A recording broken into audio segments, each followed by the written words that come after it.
On part tout de suite en Chine, retrouver Shan Huizang. Bonjour, vous êtes correspondant de CNews en Chine, bonjour.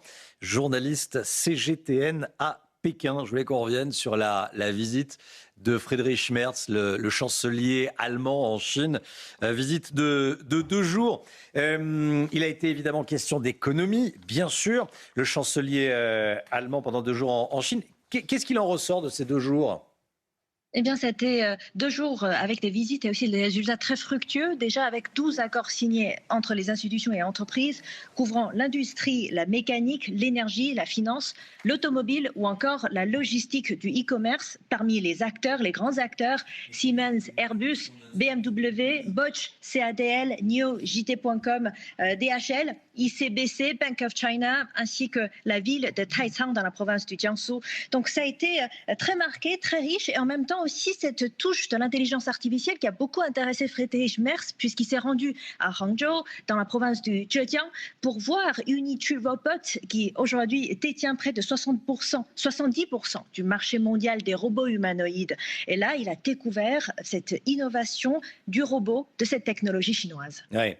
Le déficit commercial de l'Allemagne avec la Chine a atteint l'année dernière un niveau record, 89 milliards d'euros, donc au détriment des Allemands et au profit des Chinois, au profit de la Chine. Qu'est-ce que les Allemands ont négocié pendant ce voyage pour essayer de réduire ce déficit ? Ils veulent vous envoyer plus de voitures, plus de quoi ? Eh bien, plus de coopération structurelle. C'est apparemment la réponse cette fois-ci, compte tenu de ces résultats très fructueux qui ont été signés entre les deux parties, puisqu'il faut se rappeler qu'un déficit commercial bilatéral n'est pas un échec moral, c'est plutôt un indicateur de mutation industrielle. Ça reflète une complémentarité structurelle entre la Chine et l'Allemagne. Et par exemple, dans le cas des deux pays, les produits que l'Allemagne importe de Chine aujourd'hui et surtout des composants électroniques, par exemple les batteries, des équipements industriels intermédiaires. Donc aujourd'hui, les entreprises allemandes se disent que la première chose n'est pas du tout de restreindre les importations, mais d'améliorer la compétitivité des exportations allemandes dans les secteurs d'avenir, l'intelligence artificielle, robotique, hydrogène verte, et aussi la technologie médicale. Et cette fois-ci, si le chancelier allemand Friedrich Merz s'est rendu visite dans cette entreprise chinoise Unitree, c'est parce qu'en fait, il a aussi donné cette information et ce signe que aujourd'hui, il ne visite pas une usine de low cost en Chine, mais plutôt un acteur de la robotique avancée. Donc aujourd'hui, on voit bien que l'Allemagne s'adapte très très vite aux nouveaux développements technologiques de la Chine et surtout davantage de pragmatisme et davantage de coopération dans la haute technologie. Ouais. Shan Huizang, une question sur les voitures chinoises. Désormais, elles ont un bon design. Elles ont bonne presse. Parce qu'elles sont de bonne qualité et elles sont moins chères que les voitures européennes. Donc, vous les exportez de plus en plus. En Europe, ça peut poser un problème pour notre industrie automobile. Comment c'est vécu en Chine et est-ce que l'industrie chinoise automobile va accélérer, va augmenter ses importations de véhicules en Europe ? Et notamment en France, qui nous intéresse le plus. C'est en fait ce qui est très important de voir, c'est important aussi de ce qui ressort ces dernières années. Déjà, on regarde ce qui s'est passé entre la Chine et l'Allemagne. Ensuite, on va parler entre la Chine et la France. D'abord, c'est que l'année dernière, l'Allemagne, ils ont pour la première fois, en l'année 2025, les investissements des entreprises allemandes en Chine ont atteint un niveau encore plus élevé depuis 4 ans. Donc, c'est une hausse de 55% par rapport à l'année 2024.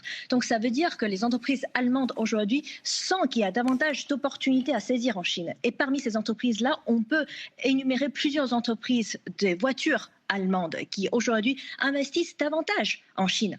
Et aussi les entreprises comme Siemens Energy à Hangzhou davantage, et aussi Mercedes-Benz.